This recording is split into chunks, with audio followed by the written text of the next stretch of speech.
Olá pessoal, aqui é o pastor Hernandes Dias Lopes. Nós estamos começando o programa Trocando Ideias, um programa da Igreja Presbiteriana de Pinheiros, em São Paulo, uma igreja bíblica, uma igreja vibrante, uma igreja missionária, uma igreja acolhedora, uma igreja para você e para sua família. Esta igreja é pastoreada pelo reverendo Arival Dias Casimiro, um homem de Deus, um amigo precioso. Eu tenho o privilégio de cooperar com ele no pastoreio desta grande igreja. O programa Trocando Ideias, ele tem como objetivo principal responder perguntas que nos são enviadas, perguntas que talvez nem sempre a pessoa tenha oportunidade de fazer diretamente a alguém e encontrar uma resposta bíblica. Pois bem, nós vamos, neste programa, responder 3 perguntas que nos foram enviadas. A primeira delas vem do Edgleuson Barbosa e ele pergunta assim: por que vocês também não praticam a circuncisão e a lei do levirato? Bom, eu não sei o que você tem por trás desta pergunta, mas a resposta é muito simples. Todo o Antigo Testamento é uma preparação para um Novo Testamento.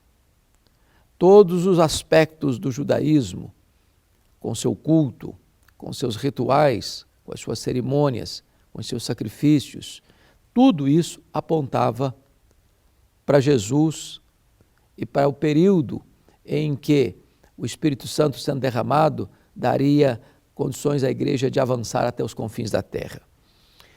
Se você perceber, lá no Antigo Testamento, a aliança foi feita com Abraão.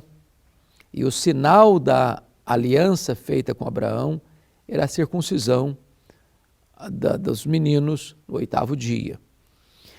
Quando você vai para o Novo Testamento, isso se cumpre. E a circuncisão é substituída pelo batismo.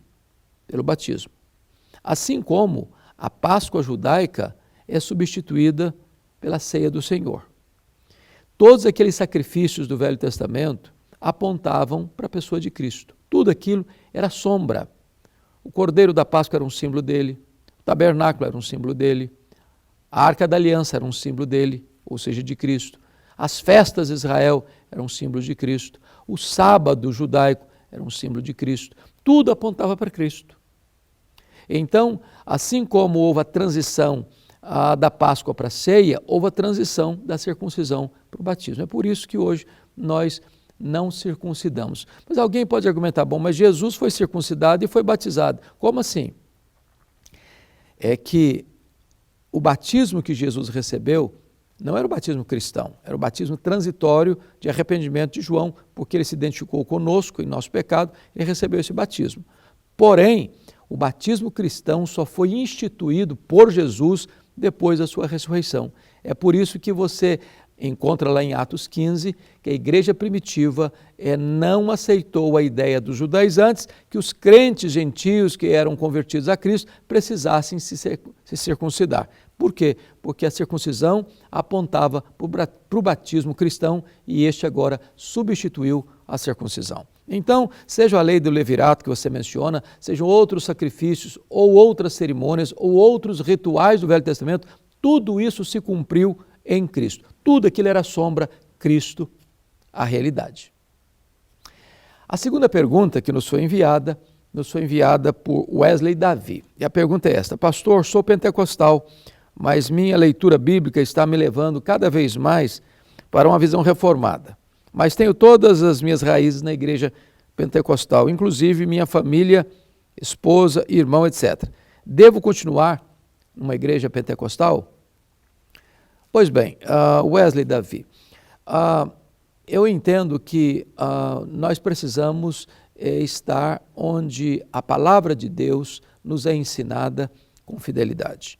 Eu procuro sempre evitar essa questão dos clichês, essa questão das nomenclaturas, onde as pessoas colocam eu sou reformado, ou calvinista, eu sou arminiano. Às vezes isso nos divide mais do que nos une. Nós devemos estar muito focados e concentrados no Evangelho de Jesus Cristo. Você tem a visão reformada, eu sou um pastor presbiteriano, sou a Igreja Presbiteriana de Pinheiros, uma igreja presbiteriana de linha reformada, mas nós entendemos que os irmãos pentecostais, aqueles que creem que as Escrituras são a palavra de Deus, aqueles que recebem Cristo como seu Salvador e Senhor, aqueles que professam a fé evangélica, a ortodoxa, eles são nossos irmãos.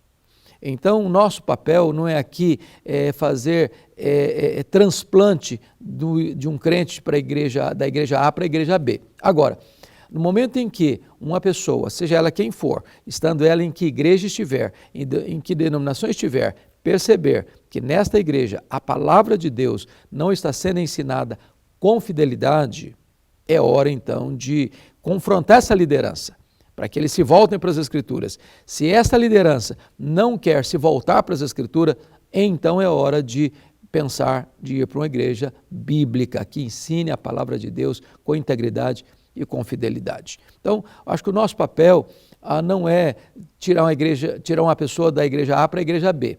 É claro que tem muitos outros fatores que podem levar uma pessoa a tomar essa decisão. Mas se a sua igreja está pregando o Evangelho com integridade, com fidelidade, com zelo, com fervor, a questão não é sair desta igreja, é influenciar esta igreja para que ela possa amar ainda mais as Escrituras. Entretanto, nós entendemos que também ninguém deva ficar numa igreja se isso está constrangendo a sua consciência iluminada pelo Espírito Santo à luz das Escrituras. Nós precisamos estar numa igreja que nos alimente com a palavra de Deus e que pregue com fidelidade a palavra de Deus e viva com humildade na presença de Deus, envolvidos e comprometidos com a grande obra missionária, também fazendo discípulos de todas as nações.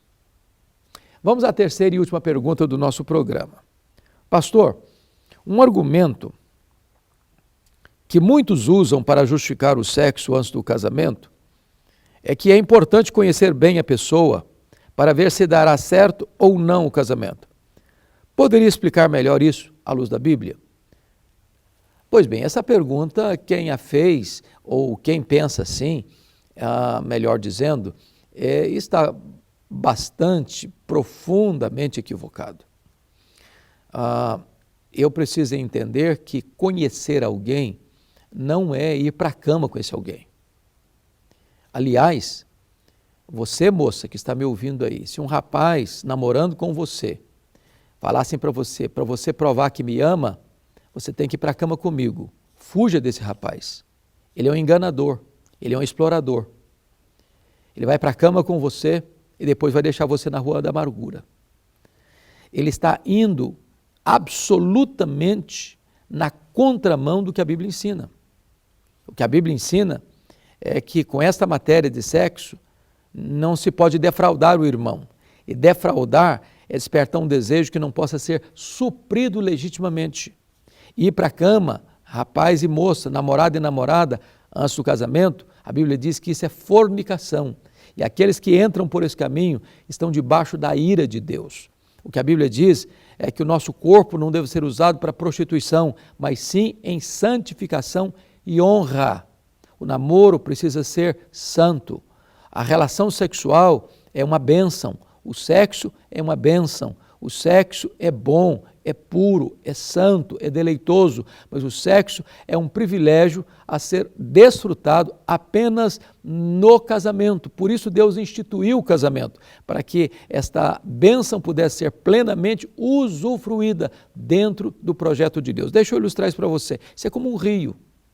Um rio carrega o seu volume de água e dentro do leito aquela água vai transportando vida por onde passa.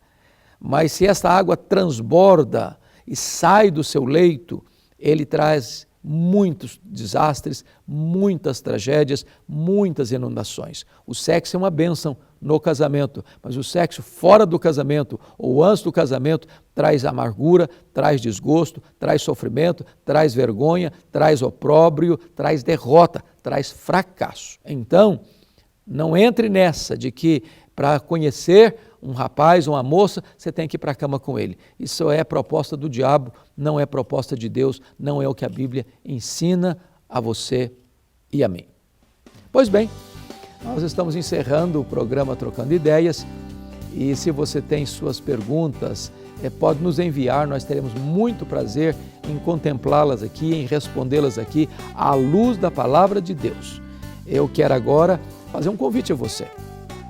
Venha visitar-nos na Igreja Presbiteriana de Pinheiros. Nossa igreja fica lá na Avenida das Nações Unidas, 6.151, exatamente ao lado da Ponte Cidade Universitária. A nossa igreja é uma agência do Reino de Deus em São Paulo. Está de portas abertas praticamente todos os dias. Nós temos cultos todas as segundas-feiras, às 20 horas, Conexão com Deus. Todas as terças-feiras, Mulher e Esperança, 2h30 da tarde. Nos outros dias da semana, sempre atividades de culto, de ensino da Bíblia. No domingo, nós temos cultos 8h30 da manhã, 11 horas da manhã, 4h30 da tarde, 7 horas da noite. E temos 2 escolas bíblicas dominicais, uma às 9h40 da manhã e outra às 5h40 da tarde, para todas as faixas etárias. E você vai perceber como essa igreja é zelosa com a palavra de Deus, o ensino fiel da palavra de Deus, e uma igreja comprometida com a obra missionária. Então, convide a sua família, traga os seus filhos, venha participar com a gente. Tenho certeza que você que está aí, talvez desigrejado, ou você que está meio desanimado, porque você percebe que a liderança lá não está ensinando a Bíblia e não está trazendo para você alimento sólido, eu quero fazer um convite a você. Venha conhecer a Igreja Presbiteriana de Pinheiros. Nós queremos ter uma bênção na sua vida e na vida da sua família. Eu desejo que Deus abençoe seu coração, Deus abençoe sua vida e que você possa crescer no conhecimento e na graça do Senhor Jesus Cristo. Deus abençoe você, Deus abençoe sua família e até o nosso próximo programa, se Deus quiser.